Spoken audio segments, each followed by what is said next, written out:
thought the sound of a doorbell could make my stomach drop. But that Saturday morning, when it rang through my quiet house, I had no idea my life was about to be turned inside out. I padded across the hardwood floor, still groggy from a late night finishing work reports. I remember the smell of the coffee I had just brewed filling the kitchen, warm and comforting. That comfort shattered the moment I opened my front door. 2 little boys, my nephews, ages 10 and 7, stood on the porch, each clutching a worn-out overnight bag. Their faces looked both nervous and resigned, like they already knew what kind of storm they were walking into. "Auntie," the older one said softly, "Mom said we're staying here for a while." I blinked, confusion crashing into me. "What? Where's your mom?"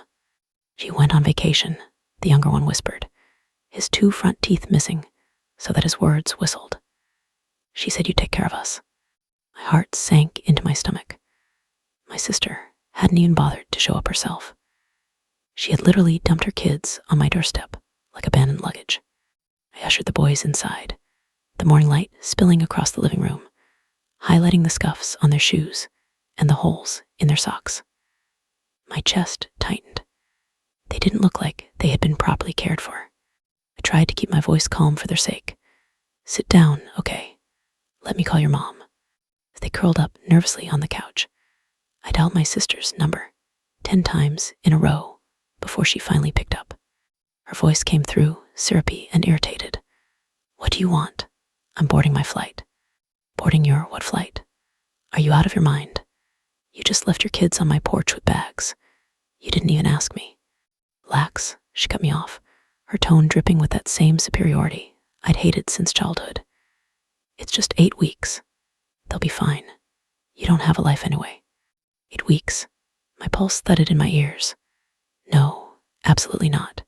If you don't come get them, I'm calling CPS right now." There was a pause. Then her voice turned sharp, cold. "You wouldn't dare."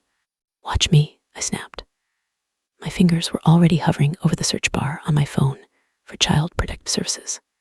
That's when her voice dropped, low and venomous. "You call CPS, and I'll call your job. I'll tell them you've been skipping your meds, that you're unstable. You think your fancy career will survive that. You'll lose everything." A breath caught in my throat. She knew exactly where to stab. My job was everything to me. My lifeline, after years of being treated like garbage by my family. She hung up before I could answer, leaving me shaking in my living room. Behind me, I could hear the sound of my nephews giggling softly as they turned on the TV, innocent, unaware of the war that had just begun. As I stood there, staring at my phone, a rush of old memories surged up, dragging me back to time when I was the one left on the sidelines. My sister had always been the golden child. Beautiful, with her thick curly hair and light eyes, she could do no wrong. I, on the other hand, had straight dark hair and dark eyes, features my mom never let me forget were lesser. She compared us relentlessly. "Why can't you dress like your sister? Let her teach you makeup." But if I ever asked my sister for help, she'd laugh in my face, call me ugly, tell me not to embarrass myself. It was a constant game of humiliation, and my mother always cheered from the sidelines. Even now, decades later, I could hear her voice in my head, sharp and cutting. "Your sister's the beautiful one. You'll have to find another way to matter." And maybe that's why I had thrown myself into academics, why I'd graduated with honors, gotten the scholarship, built the career. My sister had the looks, but I had the brains. And still, none of it was ever enough. Not for my mom, not for my dad, not even for myself. Standing there in my own living room, coffee going cold in the kitchen, 2 confused little boys on my couch, and my sister threatening to ruin me, I realized this wasn't just about babysitting. It was the latest chapter in a lifelong war. "Are we staying here?" my older nephew asked, his voice hesitant, as if he was bracing for rejection. I swallowed hard, forcing a smile. "You're safe here, don't worry." But inside, I was already spiraling. 8 weeks, she had lost her mind, and threatening me like that. I could still hear her hiss in my ear, "You're nothing without your job." Maybe she was right. Maybe I really was nothing without it. The boys went back to watching cartoons. tears spilling into the room, but my heart felt like it was being squeezed by a fist. I walked upstairs to my bedroom, packing like a caged animal, clutching my phone. I thought about my upcoming trip to Australia, about my boyfriend waiting for me, about the family I was supposed to meet, about how much this trip meant. I thought about the years of therapy I'd gone through just to learn how to stand up for myself. And here I was again, cornered, blackmailed by the very people who were supposed to be my family. I wanted to scream. I wanted to punch a wall. But most of all, I wanted to call CPS and never look back. I picked up my phone again, scrolling to the number, my hands trembling. My reflection in the dark screen looked back at me, eyes wide, hair messy, face pale. The quiet, reserved pushover everyone thought I was. But maybe not anymore. Maybe this time I'd fight. And then, right on cue, the phone rang. My mother. I froze, thumb hovering over the screen. I knew exactly what she was going to say. She'd take my sister's side, like always. She'd guilt me, call me selfish, tell me family sticks together. Still, I answered. "Why are you making a scene?" she said, skipping any greeting, her voice already harsh. "Your sister needed help. You're her sister. You're supposed to step up." I laughed bitterly. Step up? She abandoned her kids on my doorstep without asking. "She's threatening me, Mom. Threatening my career." "She's been through so much," my mother replied coldly. "You've never been there for her. This is your chance." My hand shook as I held the phone. "One chance, Mom. Tell me one time she's ever been there for me." Silence. "You can't, can you?" I pressed, my voice breaking. "Because she never has. She's treated me like garbage my entire life, and you let her. And now you want me to take care of her kids for 2 months while she what? Goes on some mystery vacation. She deserves a break," my mother snapped. I felt my throat close. My mother's loyalty to her perfect daughter was endless, bottomless, suffocating. And in that moment, I knew I was on my own. Again. I hung up and walked downstairs. The boys looked up at me with hopeful eyes, still holding their game controllers. "Everything okay?" the younger one asked softly. I forced a smile, though my chest felt heavy. "Yeah, buddy, everything's fine." But it wasn't fine at all. Because deep down, I knew this was just the beginning. And I had no idea how much darker it was going to get. When I was little, I used to wonder why my mom even had me, if she was only going to treat me like an afterthought. I can still remember the way she looked at my sister, eyes glowing with admiration, every time she twirled in a new dress, every time she tossed her curls over her shoulder. "That's my miracle child," my mom would say with pride, loud enough for relatives to hear. And then, like clockwork, her eyes would land on me. Her lips would tighten. "You should try to be more like your sister." That phrase became the soundtrack of my childhood. Growing up, I wasn't ugly. I know that now. But compared to my sister's light eyes and thick curls, I may as well have been invisible. I had dark eyes, straight dark hair, and a quiet personality. My mom always found a way to point it out. "You look so plain. Why don't you put in some effort?" By the time I hit middle school, I had internalized every jab. I kept my head down. I became the quiet girl, the pushover, the one who blended into the background. Meanwhile, my sister was loud, glamorous, and adored. She bullied me at home, and then humiliated me at school. I'll never forget the time I asked her to teach me makeup, desperate to fit in, to finally feel pretty. She laughed so hard she nearly cried. Why bother? No lipstick in the world can fix that face. I wanted to disappear. My dad wasn't much better. He didn't openly insult me like my mom did, but he didn't protect me either. He watched in silence as my mom cut me down again and again, and he never once stepped in. Left me with the gnawing belief that no man would ever stand up for me, that no one would ever see me as worth protecting. And maybe that's why, when my sister slept with my high school boyfriend, just because she could, it broke something inside me. He wasn't even her type. She had called him ugly a dozen times. But when she found out we were together, she swooped in. And when my parents found out, let bygones be bygones, they said. She didn't mean anything by it. She wasn't punished. She wasn't even scolded. And I was left gutted, crying into my pillow, knowing I had just been reminded again. She could get away with anything. Though I made a choice. If I couldn't be the beautiful one, I'd be the smart one. I threw myself into school. I studied while my sister partied. I racked up achievements while she coasted on charm. By the time I graduated, I had a perfect 4 GPA and a full-ride scholarship to my dream university. It should have been the proudest moment of my life. But when I ran home to share the news, my mom didn't even look up from her phone. My dad mumbled, "Good job." That was it. No hugs, no excitement, nothing.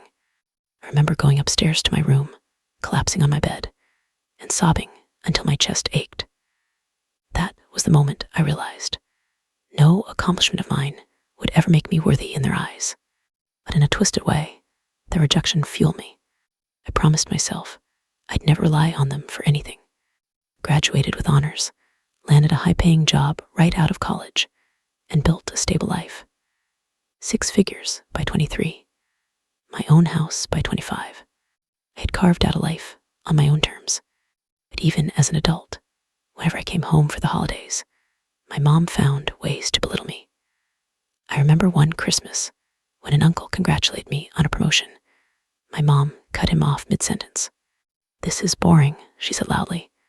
"Can we change the subject?" Then, under her breath, but loud enough for me to hear, "It's probably not even true anyway." I sat there, heat burning my cheeks, as relatives looked away awkwardly. My sister smirked into her wine glass. Didn't matter how much I achieved.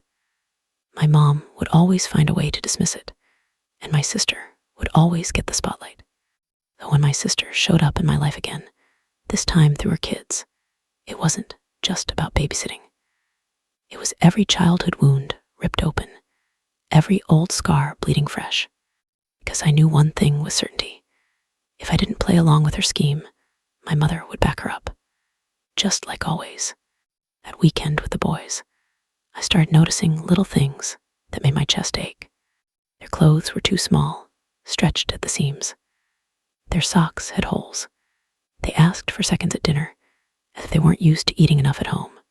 When I tucked them in that night, the younger one clutched a ragged plush dog so tightly I thought the stitching would rip. "Mom never buys us new toys," he whispered, eyes wide. "But that's okay. We don't ask." I had to bite the inside of my cheek to keep from crying. These boys hadn't asked for any of this. They didn't deserve to be pawns in my sister's games. The next morning, my phone buzzed again. My sister. I hesitated before answering, my chest tight. Her voice was sharp, smug. "So, did you come to your senses yet? Or do I need to make that call to your job?" My stomach dropped. She was serious. She would ruin me if it meant getting her way. I wanted to scream back, to tell her she was a terrible mother, that she didn't deserve her kids. But instead, I swallowed my rage and said, "You can't just abandon your children and blackmail me. You think I won't fight back?" She laughed low and cruel. "You fight me. Please, you've always been the weak one." Her words echoed in my head long after the call ended. Weak, pushover, nothing without my job. But for the first time in my life, I felt a flicker of something different. A fire. Maybe I wasn't as weak as she thought. That night, as the boys fell asleep in the guest room, I sat alone in the dark living room, staring at the broken pieces of my past in my mind. Every insult, every betrayal, every moment of being shoved aside. And for the first time, I whispered to myself, "I'm not letting her win this time." The first 2 nights with my nephews were strangely quiet. Too quiet, actually. They were polite, almost unnaturally so, always whispering, "Thank you," after meals, always asking permission to play games or turn on the TV. It made me wonder how often anyone at home actually paid attention to them. I tried to keep things normal, making pancakes in the morning, letting them play on my laptop, even taking them to the mall for new clothes. Their faces lit up at something as simple as getting sneakers that actually fit. I could see them loosening up, little by little, the weight of neglect sliding off their small shoulders. But the peace didn't last. On the 3rd evening, as I was cleaning up dinner dishes, my phone lit up. Her name flashed across the screen. I almost didn't answer, but some part of me knew avoiding her would only make things worse. I swiped hello. Her voice was laced with venom. I heard you've been making noise about calling CPS. My grip tightened around the phone. I'm not making noise. I'm serious. You can't just dump your kids on me like this. You need to come back and take care of them. She laughed, low and mocking. You think anyone will believe you? You've always been the crazy one, the loser. Without your job, what do you even have? The words sliced me open. She knew exactly where to aim. But I didn't let her hear me crack. If you don't pick them up, I will report you. Don't test me. Her tone shifted, sharp as a knife. You do that, and I'll ruin you. I'll call your boss and tell him you're skipping meds, that you're unstable. Do you really want your perfect little career destroyed because you couldn't keep your mouth shut? My knees felt weak. I leaned against the counter, my heart pounding in my ears. You wouldn't. I would, she hissed. And no one will doubt me. Remember high school? Remember college? Everyone believed me back then, didn't they? They'll believe me now too. The line went dead. I stood there for what felt like hours, staring at my reflection in the kitchen window. My face looked pale, almost ghostly, under the dim light. She was right about one thing. I had built my whole identity around my job. Losing it would crush me. But what about the boys? What about their safety? Could I really just hand them back over and let her keep doing this to them? The moral weight pressed down on me like a stone. Do I protect my career, or do I protect these kids? That night, as I tucked the boys in, the older one looked at me with wide, questioning eyes. Auntie, are we in trouble? The innocence in his voice almost broke me. I forced a smile. No, sweetheart, you're safe here. But when I closed their door, tears stung my eyes. Safe for now, but for how long? The next morning, I called my mom, desperate for backup. A mistake. The second she picked up, she started on me. Why are you making everything difficult? Your sister needs you. Stop being so selfish. Selfish? My voice shook with rage. She abandoned her kids. She threatened my job. She's your sister, my mom snapped. Family is family. You'll understand when you have kids. I almost screamed into the phone. When has she ever been there for me, Mom? Tell me one time. Just one. Silence. A kind of silence that says everything. Finally, she muttered, You're overreacting. Stop causing problems. And then she hung up. I stood there shaking, phone pressed to my ear long after the call had ended. My mom had chosen her golden child again, just like she always did. By day 4, my anxiety was eating me alive. Every time the phone rang, I jumped. Every knock on the door made my chest tighten. I called my boyfriend, who was half a world away in Australia. My voice cracked as I explained everything, the kids, the threats, the blackmail. He listened quietly, then said, You need to protect yourself. Get evidence. If she's threatening you, record it. Don't let her word be the only one out there. I hesitated. You think she'd actually follow through? His tone was steady calm. I don't just think it, I know it. You told me what she's done in the past. She thrives on destroying you. Don't underestimate her. His words chilled me, because he was right. So the next time she called, I hit record. Kept my voice calm, steady, even though my stomach was twisting. Look, I said, I can't take your kids forever. If you don't come back, I'll have no choice but to call CPS. Her laugh was shrill. Then I'll have no choice but to call your boss. You're unstable. You're unfit to work. One phone call and you're done. My hand trembled as I held the phone closer. She kept going, ranting, her words dripping with venom. Nobody's going to believe you over me. You're a nobody. You've always been a nobody. You'll lose your job, your house, your boyfriend, everything. And when you do, maybe then you'll finally see who's in control. I ended the call, heart hammering, but I had it. The proof, her voice, her threats, recorded clear as day. That night, I sat in the living room with my nephews, watching them laugh over a video game. Their little voices filled the house, warm and innocent. I couldn't shake the thought. They deserve better than this, better than her. When I tucked them in, the younger one clutched my hand and whispered, Auntie, why are you so nice to us? The question hit me like a punch to the chest. swallowed hard, blinking back tears. Because you're my boys, and you deserve to be loved. He gave me a toothless smile before drifting off to sleep. I stood there for a long time, staring at them in the soft glow of my throat tight. I knew what I had to do. The next morning, I picked up the phone and dialed. Child Protective Services, how can I help you? My voice shook as I explained everything, the abandonment, the blackmail, the threats. I even played the recording. The agent on the line was calm but firm. Thank you for reporting this. We'll be opening an investigation immediately. You did the right thing. Hung up, relief and dread swirling in my chest. For the first time, I felt like I'd taken a stand. But deep down, I knew my sister wasn't the type to go down quietly. And I was right. 2 days later, I woke to the sound of pounding on my front door. Not a polite knock, not a neighbor dropping by.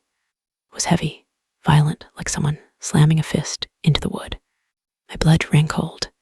I crept to the window, pulled back the curtain just an inch, and froze. Standing there was my sister. And next to her, a man I didn't recognize, huge, broad, easily over 6 feet tall. His fists clenched at his sides, his eyes cold. And behind them, in the driveway, my mother. My heart started racing. I had called CPS. I had taken a stand. And now they were here to make me pay. The pounding on my door shook the walls. Each slam echoed through the hallway like a warning. We're here, and we're not leaving. My stomach twisted. My hands trembled as I reached for the deadbolt, then stopped. No, I wasn't opening it. Not for her. Not for the monster standing beside her. Through the window, I caught my sister's wild eyes. They were bloodshot, feral, darting between the door and the giant man at her side. My mother stood slightly behind them, arms crossed, her face set in that familiar mask of disapproval. The same look she'd worn my whole life whenever she wanted to remind me I wasn't enough. Another slam rattled the door. Open up, my sister shrieked. Her voice carried the same arrogance it always had, but this time there was something darker laced through it, something unhinged. I took a step back, pulse thudding in my ears. Upstairs, I heard my nephews stirring, their sleepy voices calling faintly. Auntie, what's happening? My heart lurched. I wanted to tell them everything was fine, but the words died in my throat. Before I could move, the door exploded inward. The giant man shoved his way through like the wood was paper, his massive frame filling the doorway. I barely had time to gasp before his hand clamped down on my shoulder and threw me to the ground. Impact sent pain shooting up my arm. I cried out as I hit the hardwood, the air leaving my lungs in a violent rush. My head spun, the world blurring for a moment. Don't touch her, I screamed, scrambling back. Get out of my house. My sister sauntered in behind him, smirking. You brought this on yourself. You think you can call CPS on me. You think you can threaten me and get away with it. Her heels clicked against the floor, each step deliberate, mocking. My mom followed in silence, her gaze cold, like she was watching a show she had already seen play out in her mind. The giant man loomed above me, his shadow swallowing me whole. His breath smelled like stale cigarettes and something metallic, and when his hand clamped down on my arm again, I could feel the raw strength in his grip. Get away from me, I cried, kicking out, struggling. But he was too strong. He yanked me up like I was weightless and shoved me against the wall. My skull rattled from the impact, stars bursting behind my eyes. And then, from the top of the stairs, Auntie, the boys, my nephew stood frozen in the hallway, their wide eyes locked on the chaos below. Fear etched across their little faces. My sister's gaze snapped upward. Get down here, she barked. Oh, I screamed, struggling against the giant's grip. Don't you dare touch them. But she didn't even flinch. Take them to the car, she ordered the man, her voice cold as steel. The brute released me long enough to lunge toward the stairs. My nephews backed up, their little hands gripping the railing, but he moved with terrifying speed. He scooped them both up, one under each arm, like they were nothing more than dolls. Stop, I screamed, rushing forward, grabbing at my oldest nephew's leg. Let them go. The man's free hand came down like a hammer, shoving me back so hard my head cracked against the wall again. A blinding flash of pain shot through me, and for a moment, the world spun out of focus. When I blinked through the haze, I saw my nephews being carried out the door, kicking and screaming, their voices breaking as they cried out my name. "Auntie, don't let them take us." I stumbled forward, tears stinging my eyes, but my sister blocked my path. She leaned in close, her perfume cloying and sharp, her lips curling in a sneer. "You wanted to play hero," she hissed. "Now watch what happens." And then she spat, right in my face. Warm, disgusting spit slid down my cheek. For a second, I froze, shock and rage colliding inside me. "You're pathetic," she whispered, her eyes gleaming with twisted satisfaction. My knees gave out, and I collapsed to the floor, sobbing as the sound of the SUV's engine roared outside. I could barely see through my tears, but I caught one last glimpse of my nephews pressed against the back window, their palms flat against the glass, their faces streaked with tears. And then they were gone. The silence that followed was unbearable. The house felt hollow, like something had been ripped out of its very walls. I sat there, shaking, my face wet with spit and tears, my body aching from the assault. My mom hovered nearby, her lips pursed, eyes averted. She didn't say a word, not one word of comfort, not one word of defense. She just followed my sister out the door. When the door finally slammed shut behind them, I broke. I screamed into the empty room, my voice raw, my fists pounding the floor. My chest heaved as panic closed in on me, the edges of my vision going dark. I couldn't breathe. My heart raced so fast I thought it might explode. An anxiety attack consumed me, worse than anything I'd ever felt. I clawed at my throat, gasping, collapsing against the wall. My mind replayed the image of my nephews being carried away, their cries echoing in my ears. I couldn't stop shaking, couldn't stop crying, couldn't stop seeing their terrified faces. It took everything in me to finally crawl across the floor to my phone. My hands trembled as I dialed 911, my voice breaking as I tried to explain what had happened. They broke into my house," I stammered. "They assaulted me. They took the kids, my nephews, they dragged them out. Please, you have to find them." The dispatcher's voice was calm, grounding. "Stay on the line with me. Officers are already aware of the open CPS investigation. We'll send a unit right away. Can you give me details about the vehicle?" Through the fog of panic, I forced myself to remember. The black SUV, the license plate numbers, the way the giant man's eyes looked like stone. I described it all, every detail burned into my brain from sheer survival instinct. "You did good," the dispatcher said. "Help is on the way." But as I hung up, sitting in the wreckage of my shattered home, one thought pulsed through me louder than all the rest. This wasn't just about me anymore. It was about two innocent boys who had been ripped from safety and thrown back into the arms of chaos.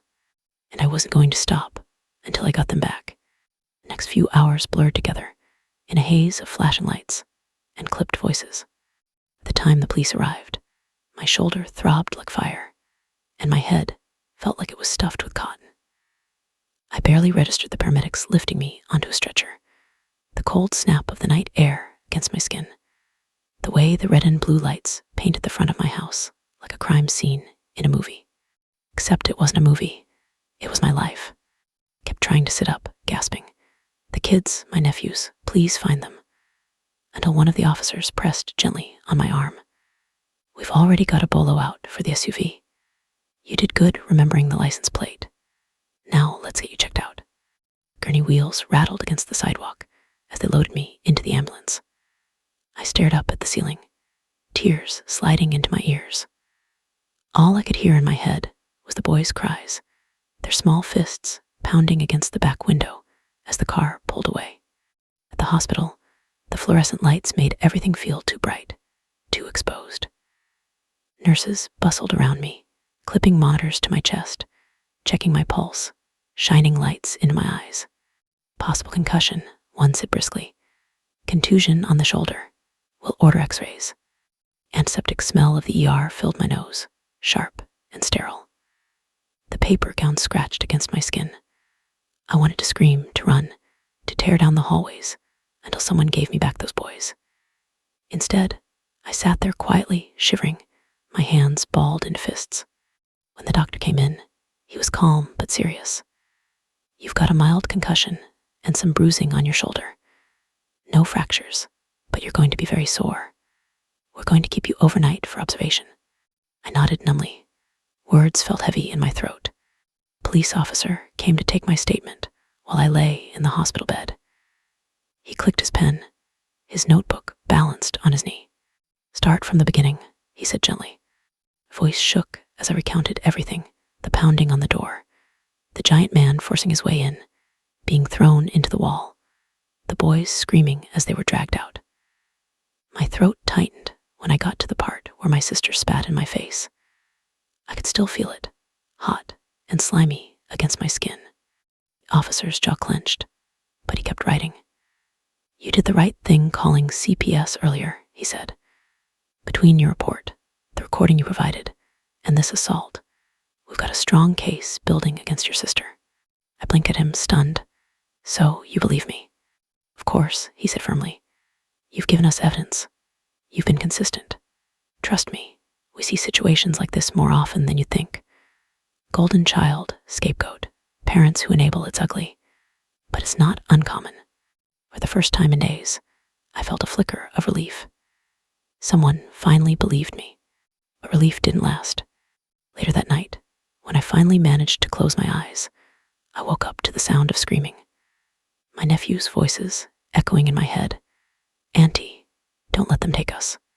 I jolted upright in the hospital bed, heart racing, sweat dampening my skin. The monitors beeped wildly. Nurse rushed in.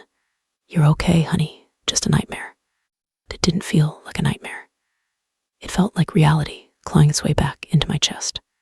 Next morning, CPS sent a representative to the hospital.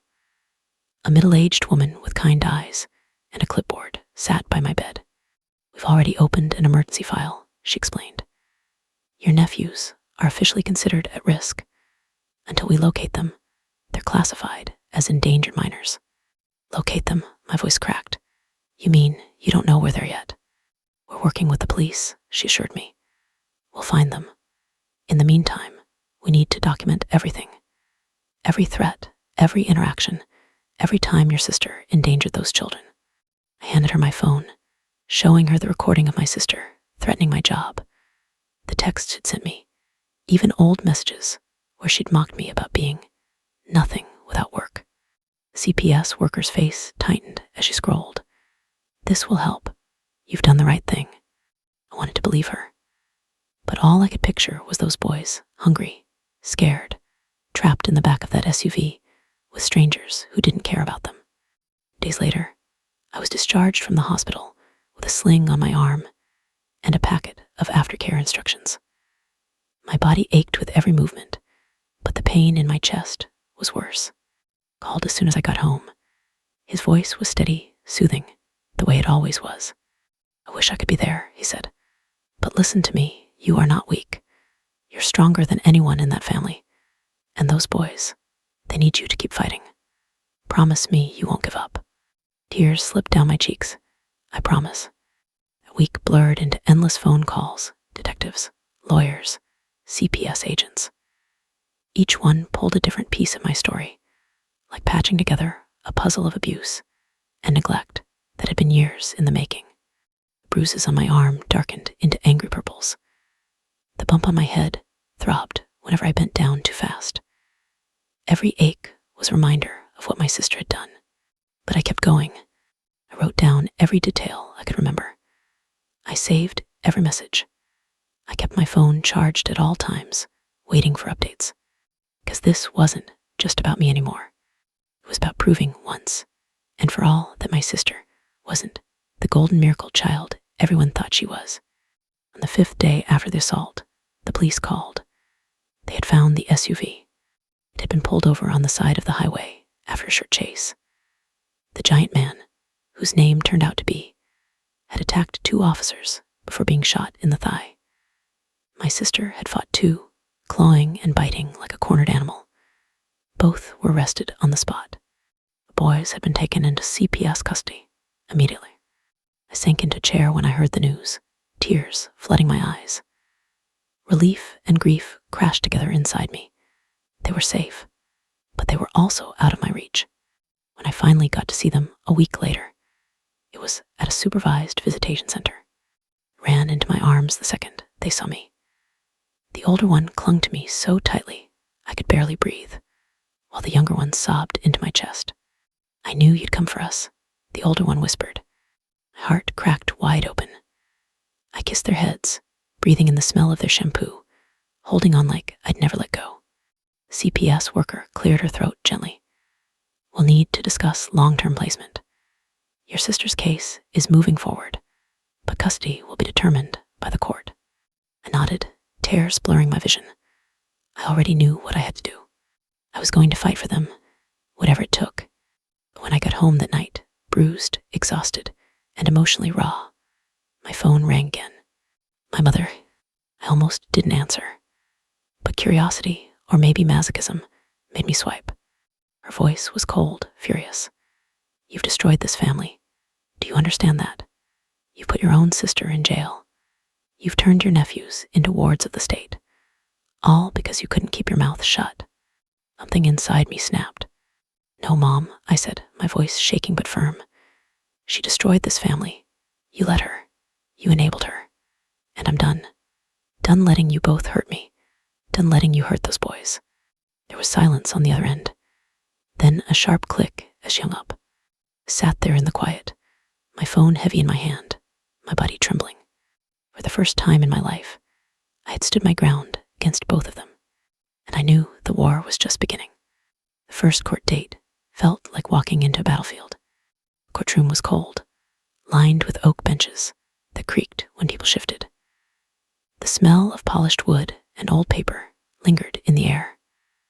My stomach knotted as I sat at the plaintiff's table with my lawyer, the weight of everything pressing down on me. Across the aisle sat my sister, her wrists shackled, eyes blazing. Even in a prison jumpsuit, she carried herself like she owned the room, her smirk daring me to look away. My mother sat behind her, lips pressed tight, glaring at me with a venom only years of favoritism could breed. It was the first time I'd seen them since the assault. My pulse thundered in my ears. The judge entered, and the bailiff's voice boomed, "All rise." And just like that, the trial began. The prosecution laid out the charges against my sister: child endangerment, abandonment, assault, conspiracy. I watched her roll her eyes, as if each accusation were a minor inconvenience instead of crimes that could lock her away for decades. When they replayed the recording, I had made the one where she threatened to call my job and ruin me. The courtroom fell into stunned silence. Hearing her voice hiss, "Nobody will believe you. You're nothing without your job," through the speakers sent a shiver down my spine. It was like being transported back into that living room, phone in hand, heart racing. The judge's brow furrowed. My lawyer squeezed my arm gently, a silent reassurance. Then came my turn on the stand. The wooden seat felt hard beneath me as I swore to tell the truth. My palms were sweaty, my throat dry. I told the court everything: how my sister had dumped her kids on me without warning, how she had threatened me, how she had broken into my home with a stranger and assaulted me. I described the fear on my nephews' faces as they were dragged away, how their tiny hands had pressed against the car window, reaching for me. My voice broke then, the image too vivid to contain. The courtroom was silent, except for the sound of my shaky breaths. When the defense cross-examined me, my sister's attorney tried to paint me as unstable, claiming I had a history of emotional issues. But my lawyer was ready. She handed over the stack of metal documents I had prepared, proof of consistent treatment, proof of stability. The judge reviewed them with a nod. "Proceed," he said curtly. The defense had nothing left to stand on. Then it happened.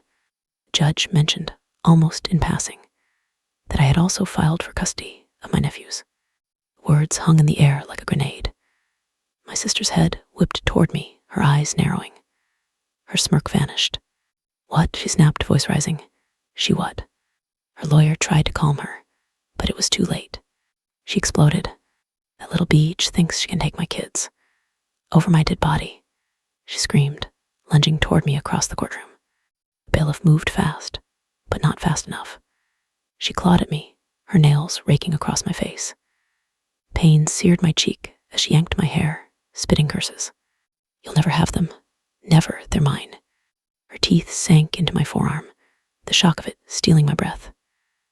I cried out as blood welled up and chaos erupted. It took 3 bailiffs to drag her off me, thrashing like a wild animal. The courtroom buzzed with gasps, the judge pounding his gavel for order. My mother stood frozen in the back, her hand over her mouth, but she didn't rush forward. She didn't help me. She never did. Later, in the bathroom, I stared at myself in the mirror. My cheek bore fresh scratches. My arm throbbed with a deep bite mark, already turning purple. Tears filled my eyes, but beneath them, something else stirred, clarity. This was it. This was who my sister truly was. Not the golden child, not the miracle, but a violent, unstable woman who had been enabled her entire life. And I wasn't going to let her win this time. The next day, something shocking happened. My mother took the stand. For the first time in my life, I saw her falter. She twisted her hands, her voice shaky as the prosecution questioned her. At first, she tried to defend my sister. She said she was just stressed, that she needed help. Then the prosecution pressed harder. "Did you witness your daughter breaking into the plaintiff's home?" My mother's face crumpled. "Yes." "Did you see her instruct a man to forcibly remove the children from the home?" "Yes," her voice cracked. "Did you intervene? Did you try to stop her?" "No." Room buzzed with whispers. My mother's eyes darted to mine, pleading, but I held her gaze coldly. For once, she couldn't spin this. She couldn't protect her golden child without implicating herself. And when the judge asked if she believed my sister was fit to raise her children, she hesitated, then whispered, "No." It was the first betrayal my sister had ever faced from her greatest enabler. I should have felt vindicated. Instead, I felt hollow, because it had taken all of this violence, police, courts for my mother to finally see what I'd lived through my whole life. After court adjourned, I sat outside on the courthouse steps, staring at the sky. My arm ached, my face stung, but my mind felt clearer than it had in years. Called, his voice, warm and steady, wrapped around me like a lifeline. "You did it," he said softly. "You stood up to them. You didn't back down." I swallowed hard. But the custody battle, it's just starting. Her kids could end up in foster care. What if I lose them? "You won't," he said firmly, "because you're not fighting for pride or revenge. You're fighting for love. That's the difference. And the judge will see it." For the first time, I believed him. At night, I sat in my living room, the house quiet except for the hum of the heater. On the coffee table lay the little plush dog my youngest nephew had left behind. Its fur was matted, its stitching frayed, but it was the most precious thing I owned. I picked it up, clutching it to my chest. I could almost hear his giggle, see his toothless smile, and I made a silent vow. No matter how long this battle took, no matter how many scars it left, I was going to bring those boys home. The custody battle stretched on for nearly 2 years. 2 years of paperwork, hearings, supervised visits, and endless lawyer fees. 2 years of waking up every day wondering if my nephews were okay, if they were eating enough, if they were sleeping in safe beds, or staring at the ceiling in fear like I had so many nights growing up. 2 years of facing my sister in court until she was finally sentenced for her crimes: child endangerment, assault, conspiracy, and resisting arrest. The weight of stacked charges crushed her chances of release. The golden child, the miracle daughter, was handed a life sentence. For the first time in my life, the pedestal she had been placed on crumbled beneath her, and she had no one to blame but herself. Mother tried to visit me once after the sentencing, showing up at my doorstep with her crocodile tears. She cried about how unfair it all was, how her precious daughter's life had been ruined. She begged me not to testify against her in the appeal. I looked her in the eye and said the words I had carried in my heart for years. "You chose her. always her. And now you can live with that choice. I'm done. I shut the door, and this time I didn't cry. Months dragged by. I stayed busy with work, therapy, and my lawyer. I filled my house with little touches of hope. 2 extra bedrooms, painted in bright colors. New clothes folded neatly into drawers. Video game consoles waiting for small hands. Every night, I sat at the edge of my bed holding that little plush dog, whispering into the silence, "I'll bring you home. I promise." And then one morning, it finally happened. The judge granted me full custody. I'll never forget the day I picked them up, walked into my house, eyes wide, clutching their caseworker's hands. When they saw their new rooms, decorated with posters of superheroes and shelves of books, they dropped their bags and ran straight into my arms. My youngest pressed his face into my shoulder, clutching his plush dog I had kept safe all that time. "You saved him," he whispered, tears wetting my shirt. "I saved him," I said softly, holding him. "And I saved you." My oldest looked up at me with tear-streaked cheeks and whispered the words that broke me open completely. "I knew it, Auntie. I knew you'd come back for us one day." I dropped to my knees and hugged them both, sobbing into their hair.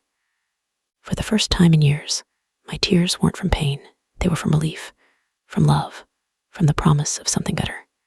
Life wasn't magically perfect after that. There were contorted therapy sessions, nightmares that woke the boys screaming, scars that wouldn't fade overnight. But we built a new rhythm. We cooked breakfast together on Saturdays, laughing when the pancakes came out lopsided. We played video games late into the night, giggling until our stomachs hurt. We decorated the Christmas tree with way too many lights because the boys insisted it has to glow so it can see us. Slowly, piece by piece, we created the family I had always longed for. A safe one, a loving one. Therapy became a cornerstone of my healing. For years, I had carried the weight of being the scapegoat, the unloved daughter, the forgotten sibling. I had internalized the lie that I was weak, unworthy, unlovable. But as I sat across from my therapist week after week, peeling back the layers of pain, I realized something. Surviving didn't make me weak. It made me strong. My scars weren't proof of failure. They were proof of endurance. I started to forgive myself, not for what I had done, but for what I had endured. For the little girl who had cried herself to sleep, for the young woman who had begged for scraps of love, for the adult who had carried the burden of silence too long. Couldn't change the past, but I could rewrite the future. Sometimes I still think about my mother, about the way she looked on the witness stand when she finally betrayed her golden child, about how her entire world collapsed the day her perfect daughter was sentenced. She hasn't tried to contact me again. I doubt she ever will. And honestly, that's okay. I don't need her approval anymore. I don't need her validation. I have my boys, my career, my partner, my chosen family. That's more than enough. One night, months after the boys moved in, we were curled up on the couch watching a movie. My youngest fell asleep on my lap, his little plush dog clutched in his hands. My oldest leaned against my shoulder, his eyes heavy. The house was quiet, warm, safe. And in that moment, I realized something I had never thought possible. I was happy, truly, deeply happy. Not because life was perfect, it was. Not because the past had disappeared, it hadn't. But because, for the first time, I wasn't defined by what had been done to me. I was defined by what I had chosen to do. I had chosen to fight, to protect, to love. And that made all the difference. Looking back now, the scars are still there. The bite marks faded, but the memory of them lingers. The scratches on my face healed, but the sting of betrayal still echoes. But I've learned something important. Scars don't make you ugly. Scars make you real. Scars tell the story of survival. And every time I look at my boys, my sons, in every way that matters, I know the scars were worth it. Sometimes family isn't about blood. It's about who shows up, who loves you when it's hard, who fights for you when no one else will. I never thought I'd be the one raising my sister's kids. But now I can't imagine life without them. They're not just my nephews anymore. They're my boys, my family, my second chance at love. And if you're listening to the story, maybe you've been the scapegoat too. Maybe you've been overlooked, underestimated, discarded. But let me tell you this, you're stronger than you know. Your scars are proof. And sometimes, the life you're meant to live doesn't start until you stop waiting for someone else to love you and start loving yourself enough to fight back. So now I want to ask you, what would you do if the people meant to protect you turned against you? Would you stay silent? Or would you finally find your voice? Let me know in the comments. And don't forget to subscribe, because there are more stories like mine that need to be told.